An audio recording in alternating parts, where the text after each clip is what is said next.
কত চালাক এই কুকুরটি। হ্যালো ফ্রেন্ডস, কেমন আছো সবাই? আশা করি সবাই ভালো আছো। তো দেখেন আজকে একটা কুকুরের কাহিনী নিয়ে এলাম। ও দেখেন ওর মালিক ওকে পাঠিয়েছে, ও কিছু কেনাকাটার জন্য বাজারে গিয়ে কিছু সবজি কেনাকাটার জন্য তো এসেছে সবজি কেনার জন্য। ও একটি বুড়িমার কাছ থেকে অনেক কিছু সবজি নিয়েছে, তখন ও সবজিগুলি বুড়িমা প্যাক করে ওকে দিয়ে দিয়েছেন।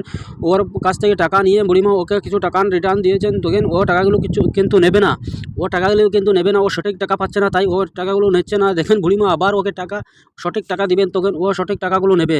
ও কিন্তু এখন টাকাগুলো নেবে। দেখেন বন্ধুরা, আমার চ্যানেলটি থেকে অবশ্যই আপনারা সাবস্ক্রাইব করবেন। এরকম ভিডিও পেতে আমার সাথে তো এখান থাকবেন। থেকে কেনাকাটা শেষ করার পরে ও অন্য জায়গায় যায় কেনাকাটা করার জন্য। তো দেখেন ওখানে গেছে এক দাদুর কাছে, ওনার কাছ থেকে কিছু সামান কিনবে। তো ও সব কিছু দেখছে, কি ওর প্রয়োজন আছে, ওর ঘরে কী প্রয়োজন আছে, ওর মালিক কী বলেছে ওকে।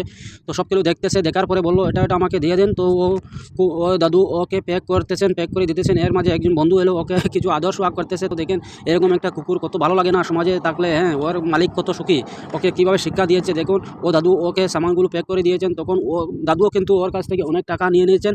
তো ও যাচ্ছে না, এখান থেকেও যাচ্ছে না, ও সঠিক টাকা পাচ্ছে না, সঠিক মূল্য নিচ্ছে না, উনি বেশি নিয়েছেন তাই ওর কাছ থেকেও যাচ্ছে না। তখন উনি কি কোথাটা কী বুদ্ধি খেটে দেখুন ওর কাছ থেকে সামান বেশি, ও টাকা বেশি নেওয়ার কারণে ওর কাছ থেকে সামান এক মুঠা শাক সবজি নিয়ে চলে যাচ্ছে।